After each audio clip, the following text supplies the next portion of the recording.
Commençons ce mois d'octobre par un peu d'histoire. Le 4 octobre 1957, les anciens, les très anciens, se souviennent d'avoir entendu ce bruit diffusé en boucle sur les chaînes radio du monde entier.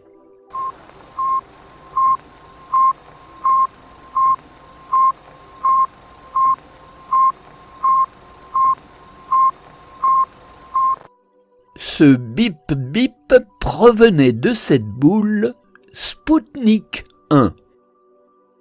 Au tout début du mois, Radio Moscou a donné les fréquences pour suivre l'engin qui est lancé depuis Baïkonour le 4 octobre 1957 à 22h28 heure de Moscou par une fusée R7. On l'appelle Spoutnik, ce qui signifie le compagnon, autrement dit le satellite. C'est une sphère métallique de 58 cm de diamètre qui pèse 84 kg. Elle transmet par radio la température et la pression à bord. Elle va tourner pendant 3 semaines et venir se désintégrer dans l'atmosphère terrestre le 4 janvier 58. Ça n'est pas grand-chose ce Spoutnik, ce satellite rudimentaire, mais pourtant c'est le début de l'ère spatiale, le début d'une course à l'espace qui n'est pas près de s'arrêter.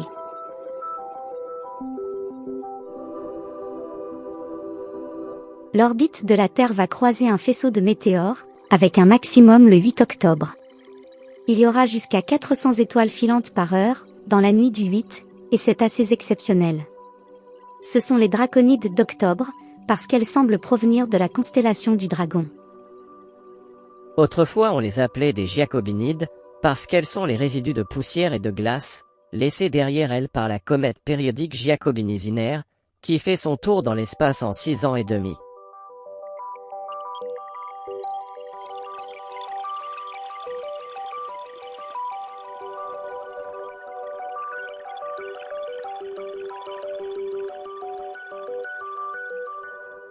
Elle n'est pas très grosse, avec son noyau de 2 km, et à force de passer et de fondre, quand elle se rapproche du Soleil, elle finira par disparaître. Comme c'est le lot de beaucoup de comètes qui voient fondre leur glace à chaque approche du Soleil, libérant les poussières, incluses dans cette glace. La constellation du Dragon, d'où semblent venir les étoiles filantes des draconides, est une constellation très vaste, mais dont les étoiles sont peu brillantes. Elle s'étale entre la Grande Ourse et la Petite Ourse, donnant l'impression de s'enrouler autour de la Petite Ourse, qui est la constellation où se trouve l'étoile polaire.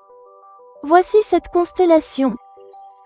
La constellation du Dragon, Draco en latin, est une constellation circumpolaire dans notre hémisphère nord, ce qui signifie qu'elle est proche du pôle nord du ciel et que donc elle s'en éloigne si peu qu'on peut la voir toute l'année, à la différence d'autres constellations qui, certaines saisons, nous sont cachées. L'étoile la plus célèbre de cette constellation est Tuban, Alpha Draconis. C'est Alpha Draconis, Alpha du Dragon, mais pourtant ce n'est pas la plus brillante. Mais c'est parce que si elle n'est pas la plus brillante, par contre elle a toute une histoire. Oui, Tuban, entre l'an 4000 et l'an 2000 avant Jésus-Christ, était l'étoile qui marquait le pôle Nord. Mais le phénomène de précession des équinoxes fait que l'axe de la Terre se déplace lentement au fil des millénaires. C'est parce que le Soleil et la Lune exercent une attraction gravitationnelle sur la Terre qui la fait se renfler à l'équateur, si bien que ça ne tourne pas très rond et que l'axe de la Terre par rapport à son équateur, qui est aujourd'hui de 23 degrés, l'oriente vers la polaire. Mais cet axe oscille comme l'axe d'une toupie qui tourne, et cet axe fait un tour de 360 degrés en 26 000 ans, si bien que l'axe qui était orienté vers Tuban au temps des Égyptiens est maintenant orienté vers l'étoile polaire dans la constellation non plus du dragon, mais de la petite ours. Et c'est aussi, du fait de ce lent déplacement dans le ciel nocturne, que les signes du zodiaque, définis par les astrologues de l'Antiquité, reposent sur les constellations telles qu'elles étaient dans le ciel, à leur époque, mais depuis, la précession des équinoxes, a déplacé notre point de vision sur ces constellations.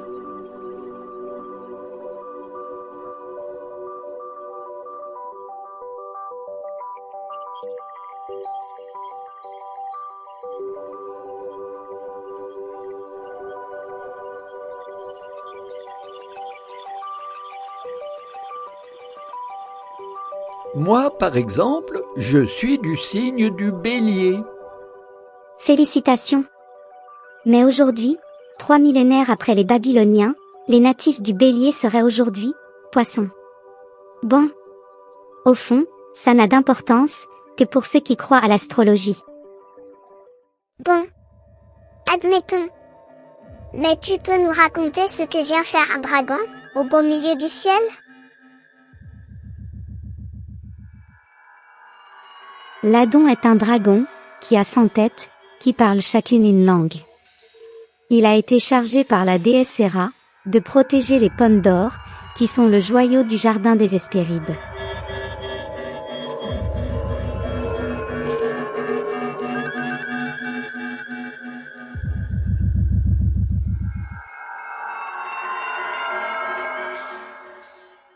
Mais Héraclès, Hercule pour les latins, est puni de 12 travaux, on dirait aujourd'hui d'intérêt général, parce qu'il a tué sa femme et ses enfants, dans un accès de rage. C'est la jalousie de la déesse Héra, qui avait provoqué cet accès de folie, mais, peu importe, Hercule devait payer. Parmi les 12 travaux d'Hercule, il devait rapporter les pommes d'or, du jardin des Hespérides, évidemment bien gardées. Pour y arriver, il a dû tuer le dragon, avec ses flèches empoisonnées. Mais la déesse Héra voulut récompenser le dragon d'avoir été un fidèle serviteur, jusqu'à risquer sa vie pour défendre les pommes. Elle le plaça dans le ciel, sous forme d'une constellation, pour le récompenser.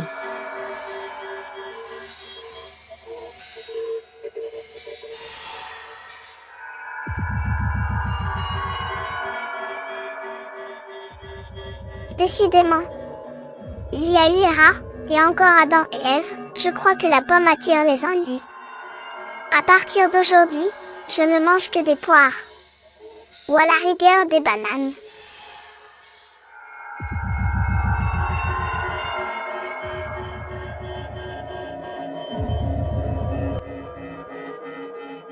Pour en rester aux étoiles filantes d'octobre, on pourra se régaler aussi des Orionides dont le pic se situe les 21 et 22 octobre et c'est super parce que ce sera la nouvelle lune et que donc le ciel sera très sombre, ce qui va favoriser l'observation.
Mais comme on a bien écouté l'épisode du mois dernier, on sait bien qu'on peut les voir un peu partout dans le ciel.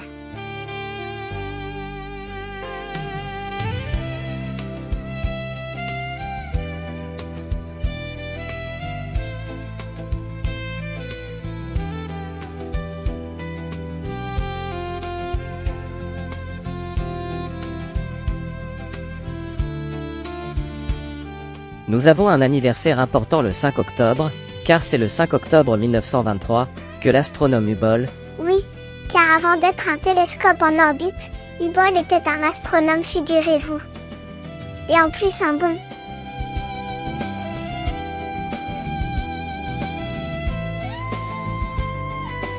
Et ce 5 octobre 1923, Hubble a découvert une céphéide dans la galaxie d'Andromède, confirmant que ce nuage lactescent qu'on appelait alors une nébuleuse était en fait une galaxie.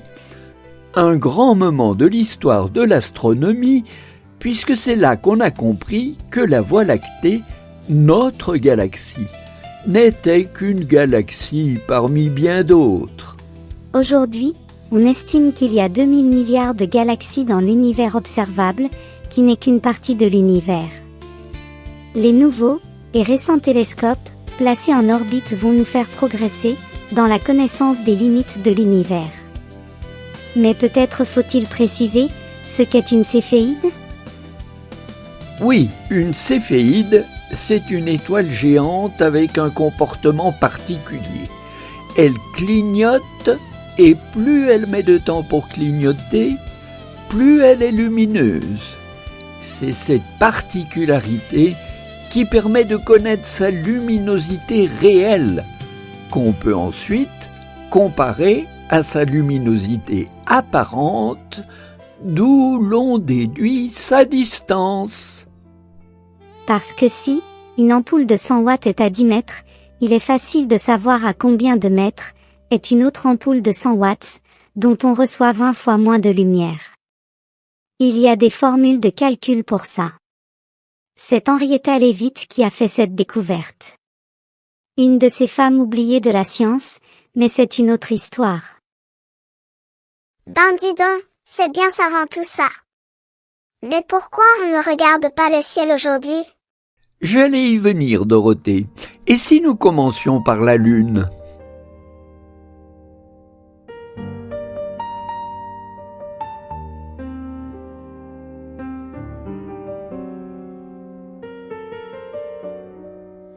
La lune illumine nos soirs d'automne sous les étoiles exactement et vient bercer nos rêves doucement sans nous réveiller.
Intéressons-nous aux stations spatiales.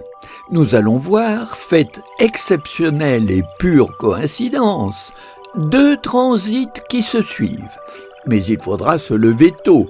Le spectacle commence le 4 octobre à 4h54 par l'ISS. Le voici.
L'ISS nous a à peine quittés que voici qu'arrive la station spatiale chinoise.